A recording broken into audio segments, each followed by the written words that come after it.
નિલેશ કુંભાણીને લઈ કોંગ્રેસના કાર્યકર્તામાં વિરોધ યથાવત જોવા મળી રહ્યો છે। નિલેશ કુંભાણીના વિરોધ દર્શાવતા બેનરો અલગ અલગ વિસ્તારમાં લગાવાયા છે। મોડી રાતે કોંગ્રેસના કાર્યકર્તાઓએ સુરતમાં અલગ અલગ જગ્યાઓ પર આ બેનરો લગાવ્યા છે। નિલેશ કુંભાણી અને કોંગ્રેસના ડમી ઉમેદવાર સુરેશ પડસાલાના બેનરો લગાયા છે। બેનરમાં નિલેશ કુંભાણી અને સુરેશ પડસાલાના ફોટા સાથે લખાયું ઠગ અપ સુરત હોવાનું લખાયું છે। નિલેશ કુંભાણી ભૂગર્ભમાં ઉતર્યા બાદ એક જ વાર વિડીયો મારફતે સ્પષ્ટતા કરવાનો પ્રયત્ન કર્યો હતો।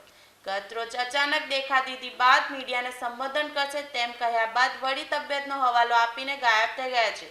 ત્યારે કોંગ્રેસના નિલેશ કુંભાણી તેમના સમર્થકો અને ડમી ઉમેદવાર સામે રોષ જોવા મળી રહ્યો છે, જેથી ચૂંટણી બાદ જ કુંભાણી પ્રગટ થશે તેમ માનવામાં આવી રહ્યું છે।